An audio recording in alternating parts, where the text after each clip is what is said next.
Hello, computer fact with AK sir channel में आपका स्वागत है। आज मैं फिर से एक नया वीडियो लेकर आया हूं जहां हम सीखेंगे सैलरी कैलकुलेट करना।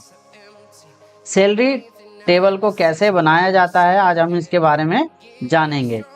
तो जिन्होंने पिछले 3 से 4 वीडियो नहीं देखे हैं, जिन्हें बेसिक एक्सेल के बारे में नहीं पता है, वो इस चैनल के डिस्क्रिप्शन में जाकर के लिंक दिया है, वहां जाकर के आप देख सकते हैं कि बेसिक एक्सेल क्या होता है। आज हम अपने टॉपिक पे बात करेंगे कि सैलरी टेबल को कैसे कैलकुलेट किया जाता है। तो चलते हैं अपने टॉपिक पे, let's go start on the topic. तो यहाँ पे आप देख पा रहे होंगे कि सैलरी टेबल के अंदर कुछ व्यक्तियों के नाम है, जहाँ पे कुछ व्यक्ति को बेसिक सैलरी दिया जाता है, जहाँ पे 8,000, 10,000, 12,000, 15,000, 16,000 कोई कंपनी में वर्क कर रहा है और वहाँ पर भिन्न भिन्न सैलरी दी जा रही है। अब किसी को HRA, TA, DA, PF आप सब जानते होंगे कि सैलरी के अंदर ये सारे कैलकुलेट होता है। उसके बाद हमारा फाइनल सैलरी जो बनता है वो होता है नेट सैलरी। तो इनके बारे में हम जानेंगे कि HRA क्या होता है, TA क्या होता है, DA क्या होता है, PF क्या होता है। तो इसके बारे में हम सब जानते हैं पहले कि HRA होता क्या है ना। तो HRA जानने के लिए हम 1 मिनट में आप सबों को थोड़ा सा इनका फुल फॉर्म बता देता हूँ, ठीक है।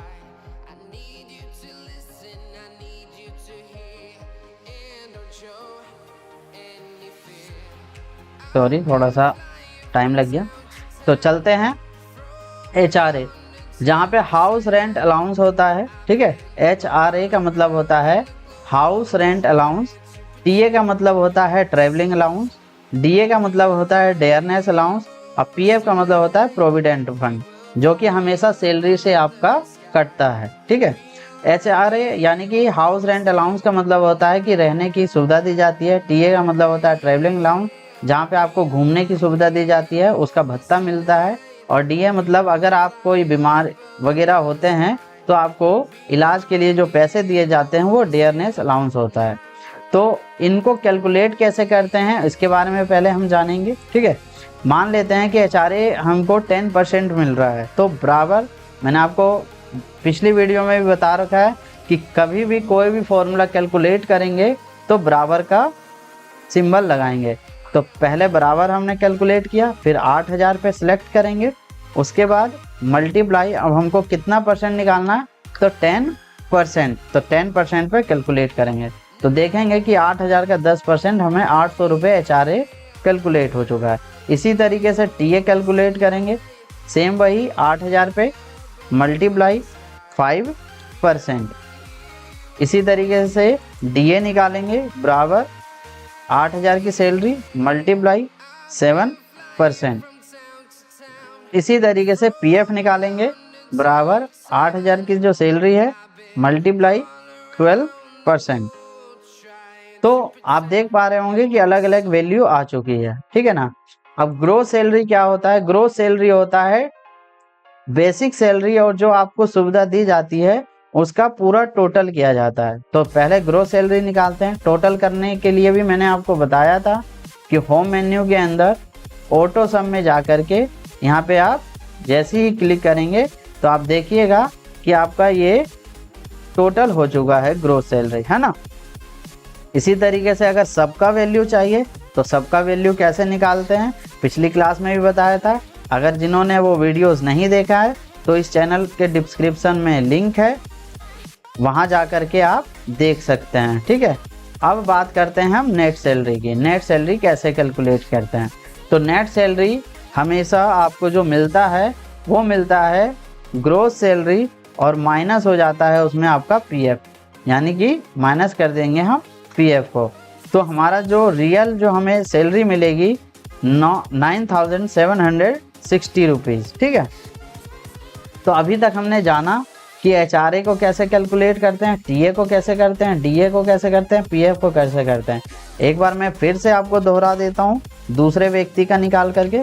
देखिए HRA अगर हमको 10% निकालना है तो 10,000 पे क्लिक करेंगे, मल्टीप्लाई 10%, ठीक है। इसी तरीके से अगर यहाँ 5% है तो यहाँ पे 5% लेना है 10,000 का ही, मल्टीप्लाई 5%। इसी तरीके से 7% का कैलकुलेशन करना है तो 10,000 मल्टीप्लाई 7%। और सेम प्रोसेस पीएफ का भी रहेगा, 10,000 मल्टीप्लाई 12%। ठीक है। उसके बाद ग्रोस सैलरी मैंने आपको बताया है कि टोटल होता है बेसिक सैलरी एंड जो आपको सुविधा दी जाती है। तो ऑटो सम हमने किया। नेट सैलरी जो होता है वो हमारा पीएफ से कट के मिलता है, तो gross salary minus PF and then enter. तो आप देख पाइएगा कि हमारा जो है 12,200 रुपये नेट सैलरी आ चुका है। अब बात हम यहाँ करते हैं कि मान लीजिए किसी व्यक्ति का 10% हमको सैलरी इंक्रीज करना है। अब यहाँ पे आपको क्वेश्चन दे दिया जाएगा कि किसी व्यक्ति का या ईयरली आपको 10% सैलरी इंक्रीज करना है, तो उसको कैसे कैलकुलेट करते हैं। मान लीजिए आपको यहाँ पे एक सवाल दे दिया जाता है कि 10% इंक्रीज करना है सैलरी, इंक्रीज 10% है ना पर ईयर मान लेते हैं। ठीक है, यहाँ पे हम ले लेते हैं। तो इंक्रीज करने के लिए क्या करना है आपको, देखिए। ठीक है, मैंने आपको कलर करना बता रखा है। आप यहाँ से होम मेन्यू में जाके कलर कर सकते हैं, बोल्ड कर सकते हैं। ये सारी बेसिक चीज़ें मैंने आपको पिछली क्लास में ही बताई है। ठीक है, अब इंक्रीज मान लीजिए हमको 10% करना है, तो बराबर का सिंबल देना है। ठीक है, जो भी वैल्यू है नेट सैलरी की वो क्लिक करेंगे, प्लस फिर से नेट सैलरी को लेंगे और कितना परसेंट बढ़ाना है वो मल्टीप्लाई 10% ले लेंगे। ठीक है, तो अगर हमको पर ईयर हमको 10% बढ़ाना है, तो वहाँ पर आपका देख पाइएगा कि 10,736 रुपये हमारा जो है, पहले उसकी सैलरी 9,760 रुपये मिल रही थी। जैसे ही इंक्रीज किया गया तो 10,736 रुपये हो चुका है। एक बार फिर मैं बता देता हूँ, बराबर। ठीक है, 12,200 रुपये पे क्लिक करेंगे, प्लस फिर से सेम प्रोसेस 12,200 पे मल्टीप्लाई कितना परसेंट, 10% इंक्रीज कर रहे हैं तो 10% इंक्रीज कर देंगे। ठीक है, एंड देन एंटर। तो 13,420 रुपये, देखिए पहले उसकी जो सैलरी थी वो 12,200 रुपये थी, बट जैसे ही इंक्रीज किया गया 10% तो 13,420 रुपये।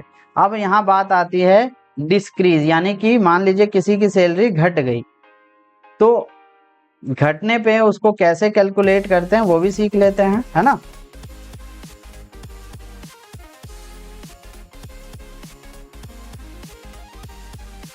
डिस्क्रीज 10%, है ना। अगर मान लीजिए किसी ने कंपनी में अच्छा वर्क नहीं किया है और उसकी सैलरी को घटा दिया जाए 10%, तो सेम नेट सैलरी पे कैलकुलेट करेंगे, माइनस फिर से नेट सैलरी पे कैलकुलेट क्लिक करेंगे and multiply 10% and then enter. तो आप देख पाइएगा कि उसकी सैलरी तो मिल रही थी 9,760 रुपये, लेकिन जैसे ही उसकी 10% घटाई गई वैल्यू, तो वो वैल्यू आपकी 8,784 रुपये निकल कर आ रही है। इसी तरीके से सेकंड का एक बार और देख लेते हैं। नेट सैलरी पे ही क्लिक करना है। ठीक है, अगर डिस्क्रीज करना है तो माइनस और इंक्रीज करना है तो प्लस, बस इतना सा आपको ध्यान रखना है। Multiply 10% and then enter. तो आप देख पाइएगा कि पहले आप इनको 12,200 रुपये मिल रही थी, बट 10% का डिस्क्रीज होने पे, डिस्क्रीज का मतलब होता है घटना और इंक्रीज का मतलब होता है बढ़ना, तो 10,980 रुपये रहे। तो आई होप कि आपको ये समझ में आया होगा। अगर सभी का निकालना है तो आपको मैंने पिछले बताया था कि बस यहाँ पे आप पॉइंट्स पे लेकर के जाइएगा और ड्रैग कर दीजिएगा, तो सबकी वैल्यू निकल के आ जाएगी, क्योंकि हमने फॉर्मूला पहले ही पुट कर रखा है। ठीक है, यहाँ नीचे आते हैं, देखिए सेम इसका भी निकल चुका है, सेम इसका भी निकल चुका है। इसी तरीके से आप सबका निकाल सकते हैं। एक्सेल समझ जाता है कि इसको क्या करना है, मैंने पिछले ही वीडियो में बताया है। ठीक है, तो ये वीडियो आपको कैसा लगा कमेंट करके ज़रूर बताएं, और नए हैं तो चैनल को सब्सक्राइब कर लें। धन्यवाद। नेक्स्ट कौन से टॉपिक पे वीडियो बनाना है वो कमेंट करके ज़रूर बताएं।